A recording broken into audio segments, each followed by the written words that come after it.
Also always been intrigued by prodigies. There's a mystery to people that seem to be born with remarkable intelligence. They're just sort of dropped on this planet.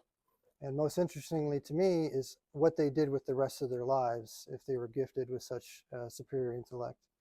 And that's where I came up with the concept of the other main character is Tobias Randall, this young boy prodigy. I picked three prodigies of the first half of the 20th century that I thought were really interesting, and especially the trajectory of their lives. You got Norbert Wiener, the MIT physicist, who, after we dropped the bombs in World War II, he didn't like that they were using his technology for military advancement.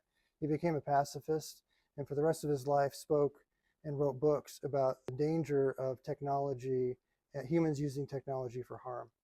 The second was John von Neumann, so involved in military research, basically was essentially a warmonger, worked directly with the military an incredible amount. Was probably, a lot of people don't know him now, but in the time he was very famous.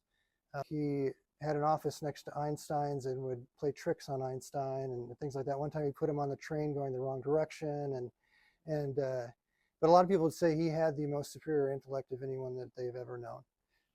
And towards the end of his life, he actually became paranoid, and on his deathbed was delusional and was spewing out information, and there were generals and military people sitting around taking notes on everything that he was saying, trying to gather whatever they could from him, but also making sure that he didn't leak any secrets.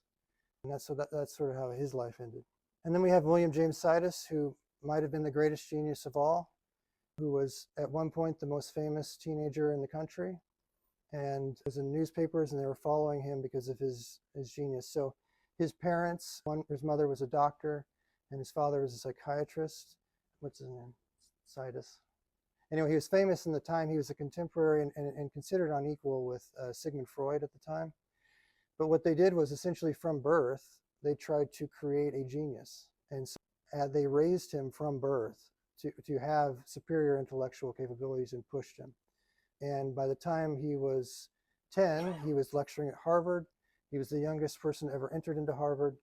But by the time he was 14 to 17, the cracks started showing. He eventually dropped out of public life entirely, and he lived as a recluse.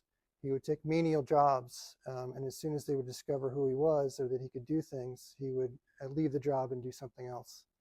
He lived the rest of his life essentially in poverty, and would occasionally lecture to secret groups of friends and things. So that's how he lived the rest of his life.